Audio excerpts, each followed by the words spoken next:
Welcome to the Kill Count, where we tally up the victims in all our favorite horror movies and show you how they were made. I'm James A. Janice, and today we're looking at Intruder, a slasher released in 1989. Intruder was the first feature directed by Scott Spiegel, who would later direct Hostel 3 and From Dusk Till Dawn 2. But he's much better known as the co-writer of Evil Dead 2 alongside Sam Raimi. He, Raimi, and Bruce Campbell were childhood friends from Michigan who made Super 8 films together as kids. We all grouped together in high school and did a bunch of movies together, and Scott would make movies in his neighborhood, and I'd work with Sam, and we'd make our own little movies. That's why he had cameos in a bunch of Raimi films. He was even the original and namesake Scotty in the proto-Evil Dead short, Within the Woods. Spiegel wrote a lot of comedy into Evil Dead 2. Like Raimi and Campbell, he was a massive fan of the Three Stooges. After that film's success, Spiegel wanted to direct something himself, so the band got back together for Intruder. Spiegel didn't have a huge career, but he was a crucial part of Sam Raimi and Bruce Campbell's success. Sadly, he passed away earlier this year. I never met the guy, but I'd still like to honor him by looking at the movie that feels the most him, one that he was proud of. The fact that anybody even remembers this stuff,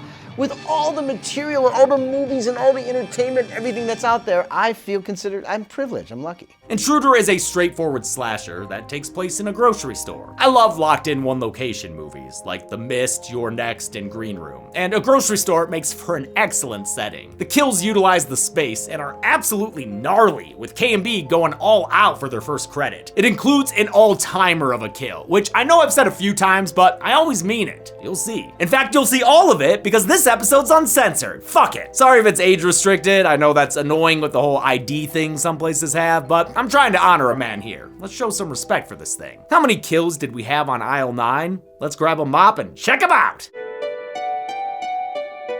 The movie begins at a grocery store. You know the place. Shopping carts, cereal. Mates. Walnut Lake Market is staffed by youths and patroned by silly little old men like this one. Actor Emil Sitka worked with the Three Stooges, actually all 6 of them, as the straight man in almost 40 of their shorts. It must have been a blast for Spiegel to have him on set. Ted and Sam and Scott, you know, they do the corniest jokes ever, you know, and you know, at the first you sit there, you go, what, you know, but then you realize it's a Three Stooges moment, you know, I mean, those guys loved all those. As the store reaches closing hours, things start to get ominous. Bad guy ominous. Bad guy reflection in the glass door ominous. That bad guy is Craig, ex-boyfriend to cashier Jennifer. He's obsessively trying to get back with her, but coworker Linda don't like the way he's talking to her friend. So he's talking to her friend all wrong. Oh, and like grabbing at her face? And outright grabbing her. This dude got crazy violent in a hurry. The rest of the staff bands together to subdue the son of a bitch. Yeah, knock his block off! Yes, these sound effects. Too bad Craig's got counters and holds off the whole damn payroll until he's able to hit him with a Sam Raimi surprise attack. Run away! Now they've got an angry, violent jerk-off on their hands, and you never want to get that on your hands. They realize they've got to sanitize the store of this threat and set out on a search. Is he there? Or is he up there, Sam? Yep, that's Sam Raimi as Randy the Butcher Boy. 'Twas a lad of but 30 at the time, long before he'd direct the Spider-Man trilogy and movies for Disney and the MCU. Sam's younger brother Ted Raimi plays fellow co-worker Produce Joe. We've seen Ted get smashed by a box and Wishmaster, and soon you'll see him when Zorn covers The Quarry on Kill Count Games. Sam Raimi and Bruce Campbell went to college after high school until they dropped out to make The Evil Dead. During all that, Spiegel had to stay home in Birmingham, Michigan to help support his family by working at a grocery store. His time at Walnut Lake Market inspired him to make Night Crew in 1979, a 6-minute Super 8 short that would become Intruder a decade later. In fact, Intruder's original title was Night Crew. The short has since been lost to time, and only these outtakes are available to see what it looked like. When it came time to shoot the feature, they filmed at a grocery store in Bell, California, and made the movie for $130,000. A few thousand were given to the store's manager to let them shoot there while the owner was out of town. Another 1,000 went to 10 tons of spoiled and faulty food to stock the store's empty shelves with. Everyone does a piss poor job finding Craig, because he sneaks up on Jennifer as she's calling the police. He tells her he wants to hear the loudest coins in the world. Like a damn construction site in that pocket. Oh, come on, dude, let her go. She jingled the coins for you. Thankfully, he's stopped by the employees again, and they kick him out. Wait, why'd we have that whole first fight and search party thing? It was pointless. It didn't even help me learn who the characters are, really. It's just like Brunette Guy 1, Brunette Guy 2, Sam Raimi, Ted Raimi, and tall stoner guy named Bib. Or wait, his name is Bub? Oh well, I'm keeping the joke. I only know Linda because that's Renee Estevez, star of Sleepaway Camp 2 on Happy Campers. The store's owners, Danny and Bill, gather up the employees. To make this night even more awesome, they tell them they're out of a job since they're selling the store to the city to be demolished. Everybody's despondent about losing their job, which, yeah, I know sucks, but they're treating it like a career they've had for decades and built families off of. I miss this old place. Me too. Heartless owner Danny is the one forcing the sale with his majority share. Other owner Bill is heartbroken since he's worked there forever and is closer to the employees. He even regales them with a story from his time as a volunteer firefighter. He once tended to an accident with his buddy Parker where the victim lost their head. Parker found it. And here comes fucking Parker. Walking down 9 miles, swinging the head by the hair in one hand and his hamburger in the other, and he's still eating it! Dan Hicks is loving this monologue. He was Jake in Evil Dead 2. Also had a small part in Wishmaster. Even though their jobs won't exist soon, the owners make them stay late to mark everything down for clearance. Jennifer tells Linda about Craig. Turns out he wasn't even really her boyfriend. A year ago, she went on a few dates with him, but during one, he got in a fight and killed a guy. Damn, like in front of her? He went to prison, but now he's back, and they're gonna be in trouble. Hey nah. Everyone gets back to work marking down prices and huffing bread. Maybe that's why y'all got bloody noses, which are bleeding red paint. The cops finally show up to ask, what's going on here? But say they can't do anything other than offer future help. Here's my card. No, that's not my card. That's my card. Yeah. Another classic comedy actor there, L.V. Moore, who played the self-arguing Hank Kimball on Green Acres. His cop partner is Tom Lester, who was also on Green Acres as farmhand Ebb. It's fun to see old school comedians in this movie, since that corner of pop culture is such a big influence on the Raimi gang. Linda's outside by her car when she sees a silhouette of a man. He grabs her neck and uses a knife to split her like a melon. Nice match cut. Inside, Bill finishes using a giant box crushing machine, which I can't wait to come back to, and then heads outside with a hammer. He comes across Craig creeping out a window and they get into another fight. Hell yeah, does this mean more sound effects? Awesome. Oh, but then Craig rings Bill's bell and knocks him out. Inside the office, heartless co-owner Danny gets attacked by someone who strangles him with their bare hands. Then they push his head towards a note spindle and stabs it in through the eye. Oh yeah! I love his twitchy body hitting the keyboard and his blood dripping onto the light bulb to turn the room red. A lot of this movie is pretty amateur, like the acting and some standard shots in terms of framing and focus, but Spiegel had a really fun creative flair. Scott does like wastebasket POVs and, you know, mouth POVs, any kind of point of view shot he can do. Phone cord POVs, I mean, anything. Scott had probably the most ridiculous shots I've ever seen. They're interesting to explore, even if they're not always great. Like what are we doing here? We're inside the phone? Okay, yeah, okay. But even though he was more of a technical director than an actor's one, Spiegel kept a relaxed and collaborative set, encouraging his cast to improvise. Produce Joe is chopping vegetables and listening to his favorite tune. This little fucking jingle is on repeat, man, blasting through Joe's headphones in every one of his scenes. His chopping technique's a little heavy-handed there, especially when it's done to the back of his head by the killer. I love the quick shadow shot, the way the headphones fall apart after being split in half, and the ironic sign as his body drops. He's dragged away and his music slows down like the battery drain.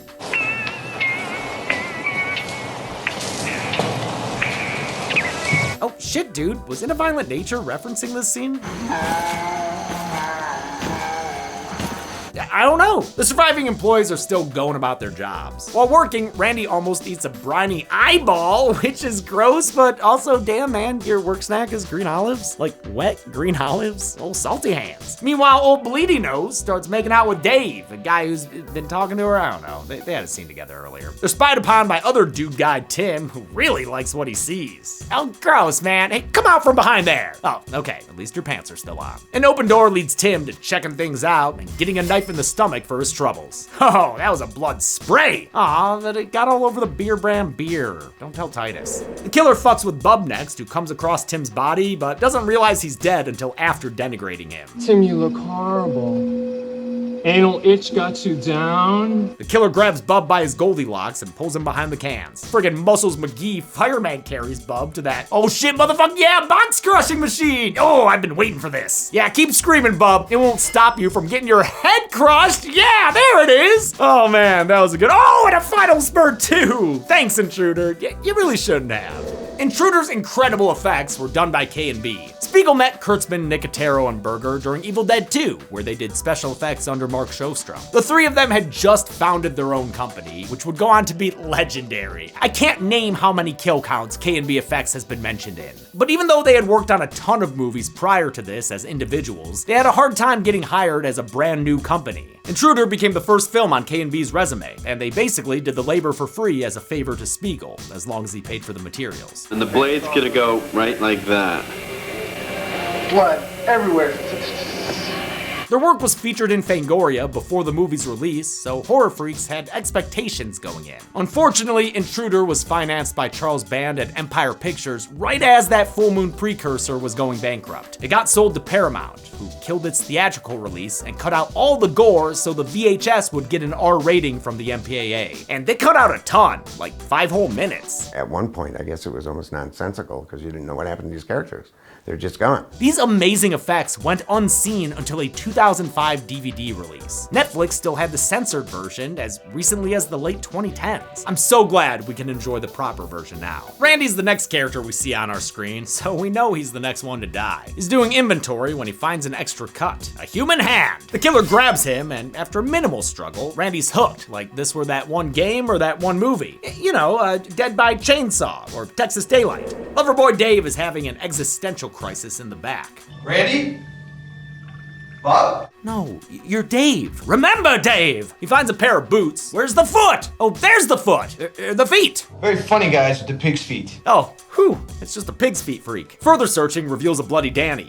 Wait, that guy's still alive? And a gander through a window reveals a Craig creeping up to Jennifer. Oh, maybe not creeping, more like standing there weirdly still. Like it's not even menacing. He looks uncomfortable. Still, Dave, you should probably do something about that. I'm sorry, what was that?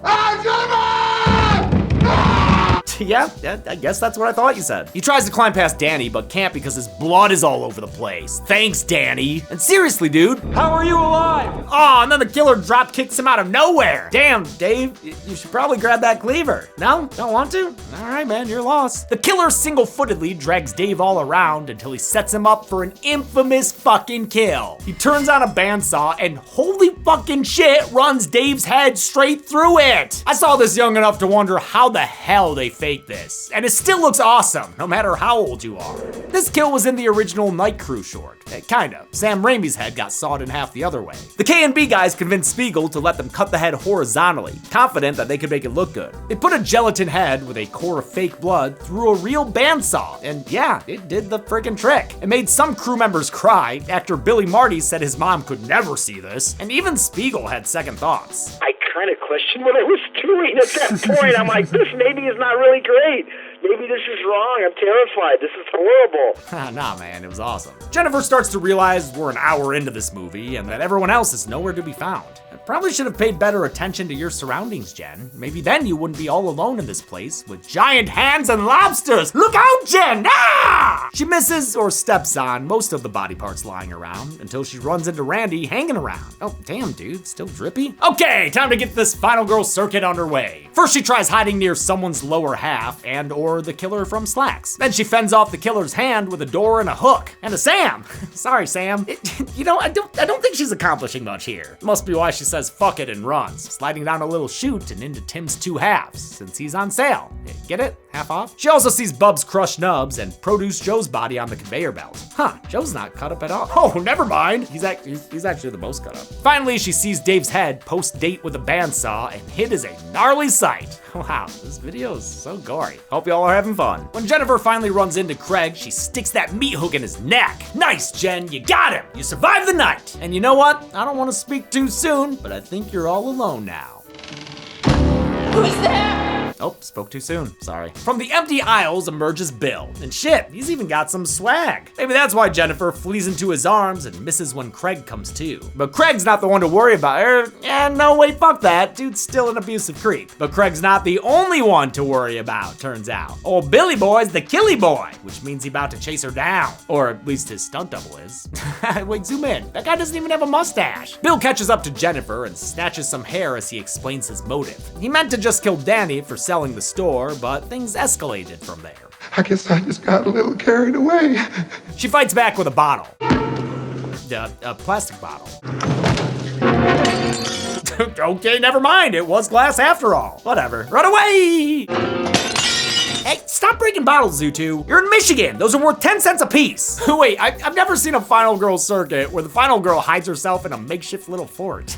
I want to go to there. That place looks cozy as hell. But Bill transforms into Zordon to find out where she is, then starts hacking away at her with the cleaver. Oh, come on, Bill. The popcorn didn't do anything. He briefly catches her in the cereal aisle, but this jerk is weak to wheat germ. Jennifer gets to the front door and sees a potential savior, only for this delivery guy to spit out blood thanks to a stab in the back from Bill, who's so blasé about it too. Jennifer hears a noise and yells out, "Who's there?" "Who's there?" Girl, you've been running this circuit for like half an hour. Who the fuck you think is there? No, it ain't Danny, although thank fucking God we can finally put him on the kill count since crazy ass Bill is doing an ice cream man thing with his head. But that's not grenadine. The decapitation gag gives him the chance to make a callback too.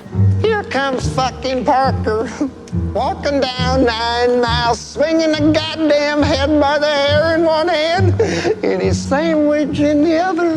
The fucking psycho stops her attack by grabbing the knife blade. Damn, dude. Yeah, bet you're having second thoughts about that one right about now, huh? She runs away again, straight into face-grabbing Craig. Oh, do not make this guy the hero movie. I'd rather root for Bill as he beats the shit out of him with a head. Oh, should have guessed Bill was on the job squad. Jennifer escapes to her car outside, where Linda's body flops out and scares her. And then Bill's hands flop out and grab her. He helps her inspect the car's undercarriage, but when he goes to pull her clear, she stabs him right in the chest with a knife. Where'd you get the knife? It ain't important where it come from, it's where did it go. She calls the police again, hoping they'll do better this time around, especially because Bill's still kicking. Dude attacks her in the phone booth and even pushes it over, holy shit. That was a rough stunt for Jennifer's actress Elizabeth Cox, who was dating producer Lawrence Bender at the time. But Spiegel said he cast her because of her scream. She actually took the Scream Queen job seriously, writing down different kinds of screams to keep them varied. So number 2 is the whistle scream. That's like,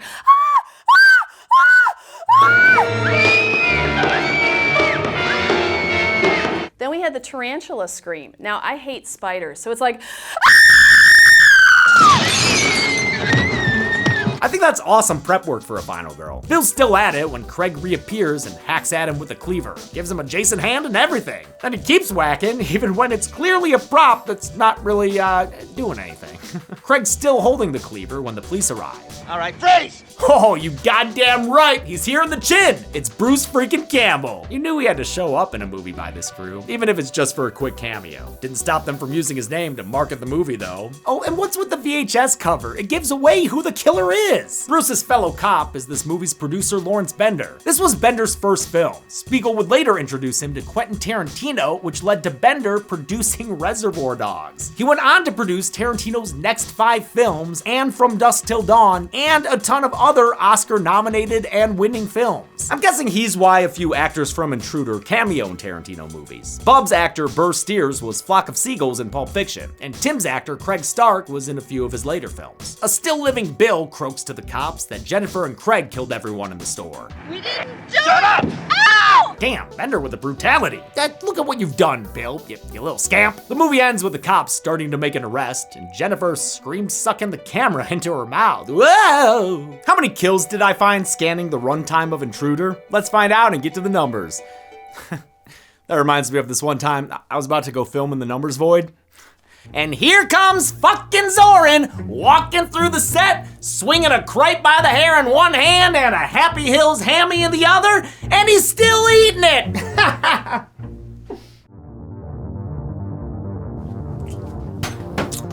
8 people died in Intruder, with the victims consisting of 7 men and 1 woman. That gives us this pie chart, which is available in the bakery aisle. We've seen this count and breakdown twice before, in Spiral from the Book of Saw and Tremors 5 Bloodlines. And with a runtime of 88 minutes, Intruder had a kill on average every 11 minutes even. I'll give the golden chainsaw for coolest kill to Dave. I think it's an all-timer, but what's funny about this movie is I wouldn't disagree if you had a different pick. Lots of great gore in this one. It is shockingly high quality in terms of both effects and creativity. And I'm actually not gonna give out a dull machete for lamest kill. Even Linda's bloodless murder has that fun melon match cut. No points docked here. And that's it. Intruder came out in 1989, sadly direct to video and cut down for an R rating. Thankfully, the version Spiegel wanted us to see eventually made it to DVD. We have a very special episode for you next week. Please make sure you tune in. Although if you're watching the Intruder kill count, I'm sure you are going to anyway. Until then, I'm James A. Janice. This has been the Kill Count. On the next Kill Count. On April 7th, 2017, the world was hit by the premiere of An Idiot in a Yellow V-Neck. Welcome to the Kill Count, where we tally up the victims in all our favorite horror movies. Now, 8.5 years and 499 episodes later, we've seen 5 different sets, 3 different hosts, a whole slew of special guests, and many, many, many, many kills. Please give us a number. We've counted zombies, vampires, werewolves, and robots. Killer dolls, killer dogs, killer clowns, and killer killers. We've even counted a big old shark and a stuffed dinosaur. But there's one group of victims we haven't counted yet. Us. That's right. It's time to kill count the kill count. Let's find out and get to the... This week, help us celebrate 500 episodes of the Kill Count by taking a walk down Murder Memory Lane.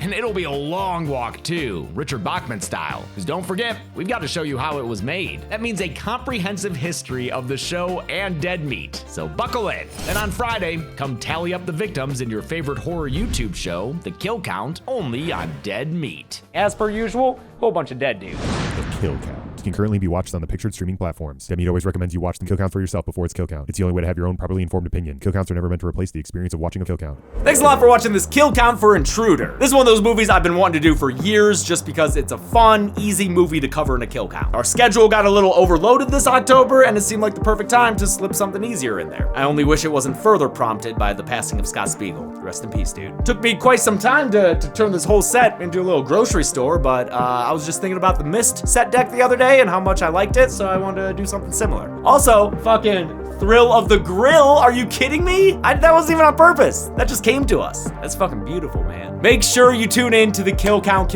It is an over hour-long episode about the history of dead meat. It is the most comprehensive history of the channel you're probably ever going to get from us, so tune in for it. I'm really excited for it. I want to thank some patrons like Shady9716, Andrew Caldwell, Kyle Johnson, and Nia Curry. Thanks, everyone. Be good people.